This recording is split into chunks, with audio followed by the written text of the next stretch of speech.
Ela foi espancada em público. Suas filhas foram estupradas por soldados. Roubaram suas terras, queimaram sua casa, destruíram tudo o que ela amava e acharam que ela ia chorar, se ajoelhar, implorar. Mas em vez disso, ela montou numa biga, ergueu a voz e incendiou o coração de um império. Seu nome? Boudica, a mulher que quase fez Roma ruir, que uniu tribos inimigas, destruiu 3 cidades, matou milhares de romanos e quase apagou Londres do mapa. O império a chamou de bárbara. A história tentou esquecê-la. Mas hoje, você vai descobrir por que o nome dela ainda ecoa como um trovão através dos séculos. E no final, vai entender por que o mundo nunca esteve preparado para ela. Boudica não nasceu para o campo de batalha. Ela era esposa do rei Prasutagus, mãe de 2 meninas, rainha dos Icenos, uma tribo celta na atual Inglaterra. Sua vida era marcada por rituais, tradições e uma convivência tensa, mas pacífica, com os invasores romanos, até que tudo desmoronou. Quando seu marido morreu, Roma violou todos os acordos e invadiu brutalmente o território dos Icenos. Não bastava a tomada de terras. As filhas de Boudica foram violentadas por soldados. Ela foi espancada em público. Roma queria que ela se curvasse, mas em vez disso, ela se ergueu, não como uma mulher qualquer, mas como um furacão de justiça. Ela olhou para as cinzas da sua vida e decidiu: ou Roma caía, ou ela morreria tentando. Nascia ali uma das figuras mais ferozes e inesperadas da resistência contra o império mais poderoso do mundo. Em silêncio, ela começou a reunir aliados. Tribos vizinhas, homens, mulheres, crianças com fome e sede de vingança. Não havia exército ainda, mas havia uma chama acesa. Boudica deixava de ser uma rainha no trono e passava a ser uma lenda em marcha. Prasutagus, marido de Boudica, governava os Icenos sob um acordo peculiar com Roma. Seu reino era uma espécie de estado cliente, mantido em paz desde que respeitasse os interesses romanos. Ele acreditava que poderia garantir a sobrevivência de seu povo, mesmo diante da expansão implacável do império. Quando adoeceu e sentiu a morte se aproximar, tentou um gesto diplomático. Nomeou o imperador romano como coerdeiro, junto com suas 2 filhas. Mas Prasutagus esqueceu de um detalhe cruel. Roma não dividia, nunca dividia. Quando morreu, os romanos ignoraram o testamento, invadiram suas terras, saquearam tudo, escravizaram membros da elite tribal e cometeram atrocidades. As filhas de Boudica foram violentadas por soldados. A própria rainha foi despida e chicoteada diante do povo. Era o aviso: ou se submetem, ou serão esmagados. Mas o império havia cometido um erro fatal. Ao humilhar uma mulher que era símbolo de sua nação, acendeu um fogo que jamais poderia apagar. O povo não viu fraqueza nos olhos dela, viu fúria, viu resistência. E sob o som do açoite, nascia o grito de guerra que incendiaria a Britânia. A diplomacia morria com Prasutagus, e a guerra começava com sua rainha. Se essa história te pegou de surpresa, se te fez sentir raiva, indignação ou admiração, então esse é o momento de agir. Deixa o like agora, não como rotina, mas como um gesto de respeito à coragem de quem ousou se levantar contra o impossível. E se inscreve no canal, porque aqui cada vídeo é mais do que informação. É memória viva, é história contada com alma, com sangue, com verdade. Mostra para o algoritmo que essa história importa. Mostra que nomes como o de Boudica não serão apagados outra vez. Você não é só um espectador. Você é parte da resistência contra o esquecimento. E juntos, a gente faz essas vozes ecoarem de novo. Por séculos, as tribos da Britânia guerrearam entre si, cada qual com seus deuses, seus líderes e rivalidades. Mas diante do terror romano, um novo instinto se espalhava: sobrevivência. Boudica sabia que os Icenos sozinhos não venceriam uma legião romana. Por isso ela saiu em marcha, de vila em vila, de tribo em tribo. Ela não oferecia promessas de glória, oferecia vingança, mostrava as marcas no corpo, contava o que fizeram com suas filhas, falava com lágrimas e fúria nos olhos, e cada palavra era como fogo acendendo corações que já estavam feridos demais para esquecer. Os Trinovantes, inimigos antigos dos Icenos, foram os primeiros a se unir. Depois vieram outros. O que era impossível meses antes agora se tornava real. Um exército celta, unido sob a voz de uma mulher. Boudica não liderava como uma general romana. Ela liderava como alguém que sentia a dor de cada mãe, cada viúva, cada criança sem teto. E isso era mais poderoso que qualquer escudo. O vento da revolta soprava forte. As colinas sussurravam seu nome. E os deuses antigos, diziam os anciãos, caminhavam ao lado dela. Camulodunum, atual Colchester, era o símbolo da arrogância romana. Uma cidade construída sobre terras tomadas dos britânicos, adornada com estátuas de imperadores e soldados. Lá ficava o templo dedicado a Cláudio, o Conquistador. Era mais que uma cidade. Era um recado de que Roma havia vencido. Mas Boudica marchava com um exército possuído por fúria ancestral. Quando chegaram aos portões de Camulodunum, os soldados romanos riram. Achavam impossível que um bando de bárbaros mal armados pudesse romper suas defesas. Em poucos dias, a cidade estava em chamas. Os templos desabaram. As casas arderam. Os soldados foram caçados nas ruas. Os cidadãos massacrados. Não houve clemência. Boudica não aceitava súplicas, não depois do que fizeram com suas filhas. A cada grito romano, os celtas respondiam com silêncio e aço. O templo de Cláudio foi sitiado por 2 dias antes de ser reduzido a cinzas. E quando finalmente o chão esfriou, mais de 2.000 romanos jaziam mortos. A mensagem era clara. A Britânia não estava submissa, estava viva e tinha uma rainha em guerra. Camulodunum foi apenas o começo. A próxima cidade já tremia. Londinium, hoje conhecida como Londres, era ainda jovem, mas já pulsava com o coração romano. Estradas pavimentadas, mercado ativo, comerciantes latinos, templos e casas luxuosas. O governador romano Paulinus, ao saber da revolta, precisou tomar uma decisão: defender Londres ou recuar e salvar suas legiões. Escolheu recuar. Deixou a cidade à própria sorte. Boudica chegou dias depois e não veio para negociar. Sua chegada foi como um trovão que não pedia licença. Em poucas horas, os habitantes tentavam fugir, mas muitos ficaram, e todos morreram. Homens, mulheres e crianças foram mortos sem distinção. O fogo consumiu tudo: casas, mercados, templos. Os registros falam de uma devastação total. Nenhum tijolo ficou de pé. O chão foi encharcado de sangue e cinzas. Os celtas celebraram como nunca. Ali, no coração da ocupação, Boudica havia plantado o medo. A cidade mais promissora da Britânia havia sido apagada do mapa. E não por um exército regular, mas por uma mulher, uma biga e milhares de bárbaros decididos a não esquecer.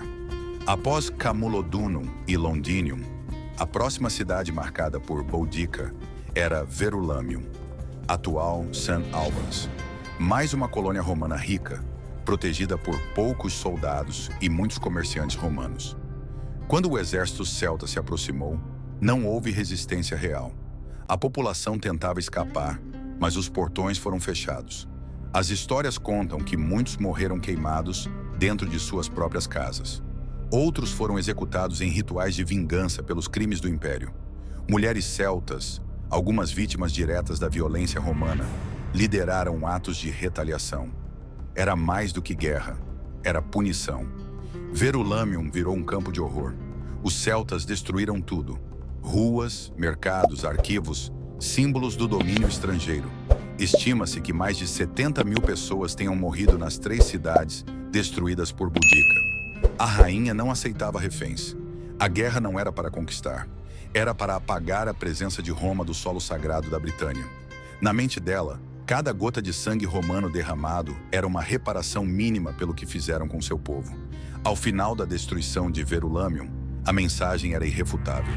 Roma não estava segura em lugar nenhum, nem com suas muralhas, nem com seus deuses, nem com suas legiões. As notícias das derrotas chegaram a Roma como fantasmas trazendo presságios. A capital do mundo estava em choque. 3 cidades romanas na Britânia completamente destruídas, tropas aniquiladas, governadores desaparecidos e, o pior, uma mulher liderando tudo. Para um império que valorizava disciplina, masculinidade e supremacia militar, a imagem de uma rainha tribal destruindo colônias era um pesadelo. O imperador Nero considerou, por um breve momento, abandonar a Britânia. Sim, abandonar toda a ilha. Era preferível cortar a perda do que ver o orgulho romano afundar em sangue bárbaro. Nunca antes uma rebelião havia causado tanto pânico. O Senado debateu, a elite tremeu. Roma temia que o exemplo de Boudica inspirasse outras revoltas em províncias distantes. África, Gália, Espanha. Onde mais surgiria outra Boudica? A rainha havia se tornado o símbolo do impossível, uma força não treinada, não controlada e, principalmente, não derrotada. Enquanto isso, Boudica marchava, e cada passo de sua biga fazia o coração do império bater mais rápido. O que parecia uma revolta local, agora era uma ameaça imperial. Roma havia subestimado a dor de uma mãe, e isso poderia custar caro demais.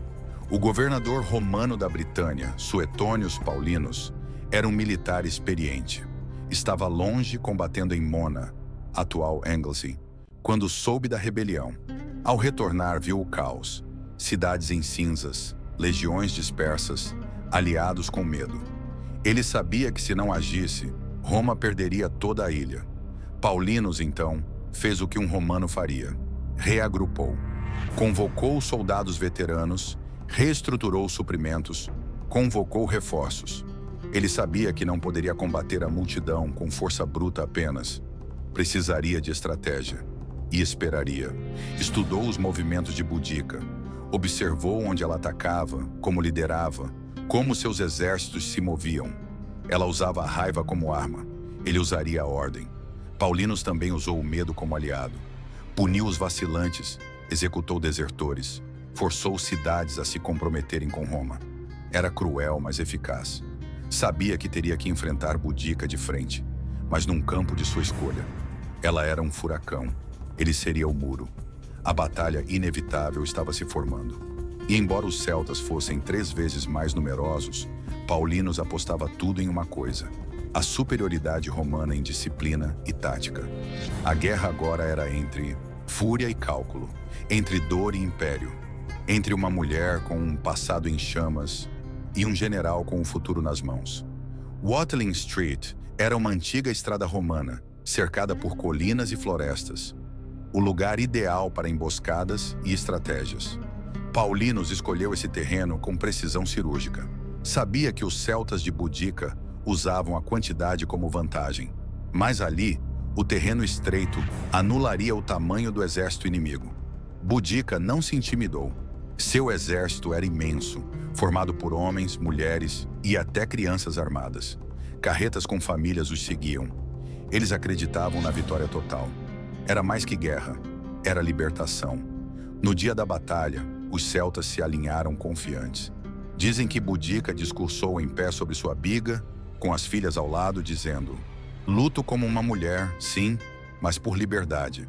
E vocês, homens livres, lutarão comigo ou viverão como escravos." Foi ovacionada, mas Paulinus estava pronto. Sua formação em cunha, com escudos entrelaçados e lanças alinhadas, era letal. Quando o combate começou, o chão tremeu. Gritos, lanças, flechas, sangue. A vantagem numérica dos celtas se tornou um problema. Muitos não conseguiam lutar por falta de espaço. Foi uma armadilha. A fúria deles bateu contra o aço romano e quebrou. A batalha em Watling Street terminou como um banho de sangue. Os romanos, apesar de em menor número, massacraram os celtas. Estima-se que mais de 80 mil britânicos tenham morrido naquele dia, contra menos de 500 soldados romanos. O que era para ser o ápice da liberdade virou o túmulo de um sonho. As carroças com mulheres e crianças que vieram para assistir à vitória viraram armadilhas, impediram a fuga e criaram um corredor de morte. Boudica viu seu exército desmoronar, viu amigos tombarem, viu o futuro da Britânia escorrer pelo chão como rios de sangue e, segundo relatos romanos, decidiu não se render. Alguns dizem que se envenenou. Outros acreditam que caiu em combate, cercada, mas de pé. Não se sabe ao certo onde morreu, nem onde foi enterrada. Mas se sabe o que nasceu ali, um símbolo. Boudica não venceu Roma, mas fez Roma sangrar, fez o império recuar, e para muitos foi a última verdadeira rainha celta. Uma mulher que enfrentou legiões com coragem crua e que morreu como viveu, livre. Após a derrota, Roma fez o que sempre fazia com inimigos perigosos, tentou apagar. Os nomes dos líderes tribais aliados de Boudica foram riscados dos registros. Os sobreviventes celtas foram reescravizados, territórios tomados, templos reerguidos. Mas o nome de Boudica, esse nem Roma conseguiu enterrar por completo. Por séculos, sua história sobreviveu de forma fragmentada, passada em sussurros, contada por bardos e escondida em lendas. Os romanos registraram sua existência, mas com desprezo, chamando-a de bárbara e violenta. Nenhuma estátua foi feita, nenhuma homenagem. Era como se ela tivesse sido um erro, uma falha no domínio imperial. Mas onde o império tentava impor esquecimento, o povo mantinha a lembrança. Nas florestas da Britânia, no sangue das tribos derrotadas, no choro das mulheres que viram a guerra. O nome Boudica resistia, mesmo quando tudo ao redor era romano. Porque sua história não precisava de papiros. Precisava apenas de um coração em fúria para ser contada. E em cada geração, alguém sussurrava: aqui viveu uma mulher que não se ajoelhou. Foi só muitos séculos depois, já na era vitoriana, que o nome Boudica foi redescoberto com força. O Império Britânico, agora governando metade do mundo, procurava figuras heróicas do passado para alimentar o orgulho nacional. E lá estava ela, uma rainha celta que havia lutado contra um império. Irônico, não? O novo Império Britânico adotando como símbolo uma mulher que odiava exatamente isso: impérios. Mas a história foi romantizada. Boudica virou símbolo de coragem feminina, de resistência nacional, de glória antiga. Escritores, poetas e historiadores a transformaram quase numa santa guerreira. Seu nome reapareceu nos livros escolares. Estátuas foram erguidas, e sobretudo em Londres, a maior de todas. A estátua de Boudica sobre sua biga, com as filhas ao lado, diante do parlamento britânico. Um lembrete visual de que o poder real nem sempre está nas coroas, mas nas decisões de quem se recusa a se calar. A mulher que fora chicoteada em praça pública agora era celebrada como heroína nacional. A história que Roma tentou enterrar, o tempo ressuscitou. De pé, imponente, em frente ao parlamento britânico e perto da famosa ponte de Westminster, está a estátua mais conhecida de Boudica. Ela não é retratada como uma rainha delicada, mas como uma força da natureza. Está sobre uma biga, uma carruagem de guerra, puxada por cavalos em disparada. As rodas têm lâminas e suas filhas estão ao seu lado, como símbolos do que foi perdido e do que motivou sua fúria. O artista Thomas Thornycroft começou a escultura no século XIX, mas ela só foi instalada décadas depois. Cada detalhe foi pensado para mostrar não apenas uma mulher, mas um monumento à resistência. O olhar dela é fixo, desafiador, como se ainda encarasse Roma. O contraste entre o bronze escuro e o céu de Londres reforça a dramaticidade. Milhares de turistas passam por ela todos os dias. Poucos sabem quem é, mas os que param, os que leem, saem diferentes. Aquela não é apenas uma estátua, é um grito congelado no tempo. Um lembrete de que algumas vozes, mesmo silenciadas, voltam a ecoar quando o mundo mais precisa delas. No centro da revolta de Boudica, há uma ferida que nunca cicatrizou: o estupro de suas filhas. As meninas, jovens, inocentes, foram violentadas por soldados romanos como parte de um recado ao povo hiceno. Para os romanos era apenas uma tática de dominação, mas para Boudica foi a destruição de tudo o que ela tinha de mais sagrado. Esse ato não gerou medo, gerou ódio. E foi esse ódio que incendiou 3 cidades. Foi esse ódio que reuniu tribos rivais. Foi esse ódio que deu à Britânia seu momento mais feroz. O silêncio das filhas não foi em vão. Elas não eram apenas vítimas, eram símbolo. Por isso estão ao lado dela na biga da estátua. Não como espectadoras, mas como parte da luta. Em cada combate, em cada grito de guerra, A lembrança da dor delas guiava Boudica como uma lança invisível. A revolta não era só política, era pessoal, profunda, irreversível. Roma não entendeu que, ao ferir aquelas meninas, havia despertado algo que nenhuma legião podia conter: o instinto de uma mãe ferida. E isso, em qualquer era, é uma força que move montanhas. E queimar cidades virou só o começo. Boudica vem de uma raiz celta que significa vitória. Alguns escritos a chamam de Boadicea, outros de Budug no galês moderno. Cada variação traz consigo uma leitura diferente: guerreira, rainha, bruxa, símbolo. Para os romanos era uma ameaça que precisava ser apagada. Para os britânicos modernos, tornou-se uma heroína redescoberta. Mas no imaginário popular, seu nome é uma cicatriz na história. O que faz dela única é o fato de não ter sido inventada por mitos.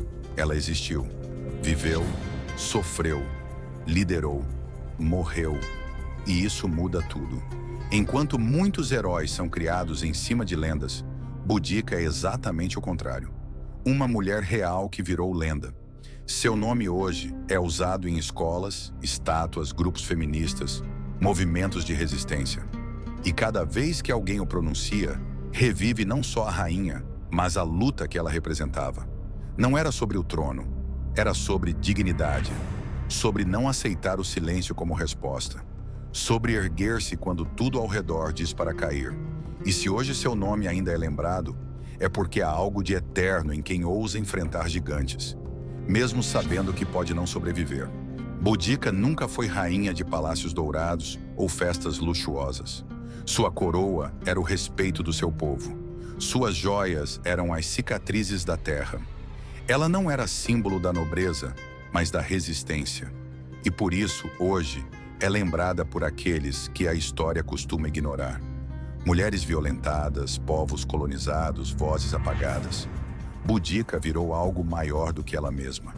Virou um arquétipo da força que surge no desespero, da liderança que nasce no trauma, da coragem que não pede licença. Em tempos de opressão, ela ressurge como exemplo. Quando uma mulher é silenciada, seu nome aparece.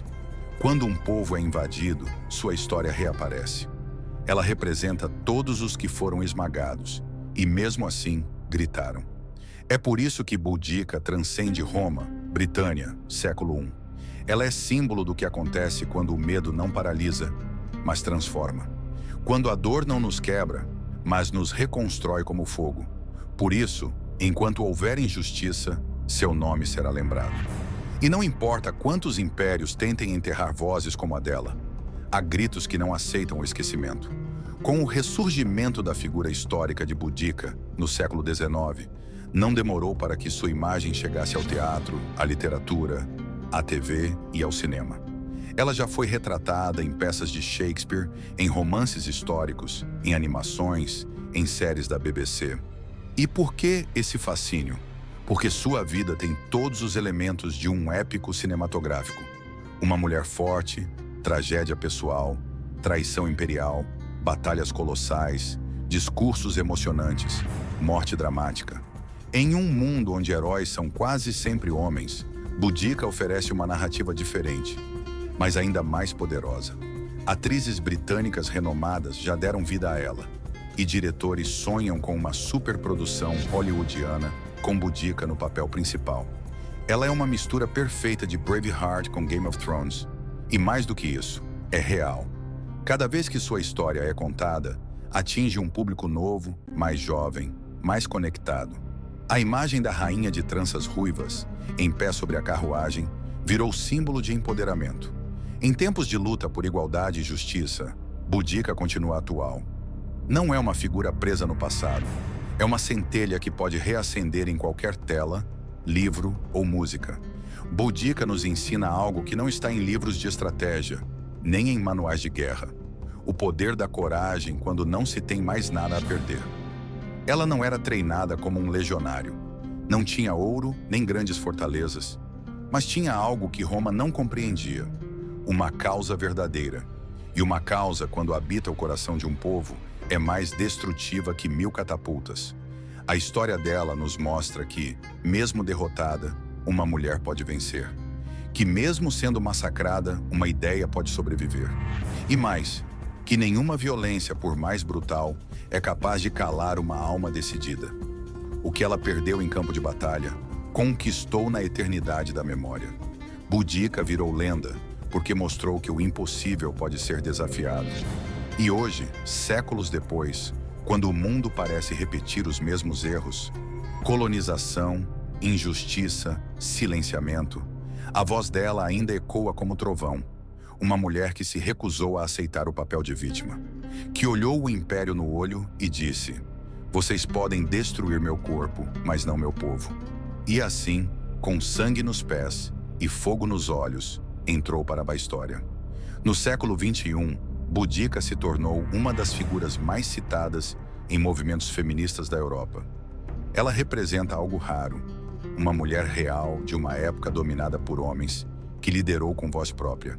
Não era esposa de rei, ela era o rei e o exército, e não pedia permissão para existir. Em protestos, livros e marchas, seu nome aparece ao lado de outras mulheres que mudaram o mundo. Mas com um diferencial: ela fez isso com sangue e espada, não com discursos em púlpitos. Por isso, sua imagem é usada como bandeira. Não porque seja perfeita, mas porque representa o poder da imperfeição transformada em ação. Sua história inspira debates sobre direitos, igualdade, justiça social e memória histórica. Escolas na Inglaterra têm seu nome. Programas educacionais a usam como exemplo de liderança. Museus criam exposições sobre ela. E ainda hoje, se você visitar Londres e olhar para sua estátua, poderá ver jovens ajoelhados ali. Não em adoração, mas em respeito, porque ela abriu caminhos e mostrou que o lugar da mulher não é ao lado do poder, é no comando dele. Boudica morreu. Seu corpo virou pó há quase 2000 anos, mas seu grito nunca morreu. Ele ainda vibra nos livros, nas estátuas, nas telas de cinema e nas vozes de quem se recusa a se curvar diante da injustiça. Ela é o símbolo de que um único gesto, uma recusa a aceitar a humilhação, pode incendiar impérios. E mesmo que tenha perdido no campo físico, venceu no campo da memória. Roma tentou apagá-la. A história tentou deixá-la nos rodapés, mas ela voltou. Sempre volta. Quando alguém é oprimido, quando uma mulher diz basta, quando um povo resolve não se ajoelhar. O grito de Boudica atravessa séculos porque é mais que um nome. É um arquétipo, uma força, uma lembrança incômoda de que nenhum império está seguro quando o espírito de liberdade desperta. E se você chegou até aqui, ouvindo essa história, é porque em algum lugar dentro de você, o rugido dela ecoou. Então a próxima pergunta é: qual é a sua luta? Porque o mundo ainda precisa de vozes que queimam. E às vezes tudo começa com um simples não, como o dela. Ela não venceu no campo de batalha, não ergueu impérios, não viveu para ver sua vitória. Mas isso não importa, porque Boudica não foi feita para vencer com glória. Ela foi feita para resistir com verdade. A história tentou apagá-la. Roma tentou silenciá-la. O tempo tentou engolir seu nome, mas ela voltou. Como fogo na memória, como trovão na história. Porque existem figuras que não vivem apenas em livros. Vivem nas rachaduras do mundo, nos momentos em que alguém se recusa a aceitar a injustiça, nos olhos de cada mulher que diz não, nos passos de cada povo que enfrenta o império do momento com coragem e sangue. Boudica nos ensina que a derrota nem sempre é o fim. Às vezes, é o começo de um legado. Que uma única alma em fúria, movida por amor, pode sacudir séculos de dominação. Ela foi açoitada, humilhada, rasgada por dentro, mas respondeu com um grito que, até hoje, atravessa muralhas e mapas. Ela não foi um mito, foi real. Uma mãe, uma rainha, um vendaval. E se sua história ainda arde em nós, é porque, no fundo, todo coração livre carrega um pedaço da sua chama. Boudica não morreu. Ela apenas virou memória em marcha. Se essa história mexeu com você, se ela acendeu algo aí dentro, então agora é sua vez de retribuir. Deixe seu like não como um gesto mecânico, mas como um tributo à coragem de quem se recusou a ser silenciada. Boudica não lutou por fama, ela lutou por dignidade. E se essa história te transformou, mesmo que só um pouco, se te fez pensar, sentir ou se levantar da cadeira com o coração mais aceso, então se inscreve no canal. Aqui cada vídeo não é só informação, é uma faísca. E toda vez que você curte, comenta, compartilha ou se inscreve, você ajuda a manter viva a memória daqueles que jamais aceitaram ser esquecidos. Você não é só audiência, você é parte da resistência contra o esquecimento. E juntos, a gente transforma histórias apagadas em vozes eternas. Boudica resistiu por um povo. Hoje você resiste com um clique.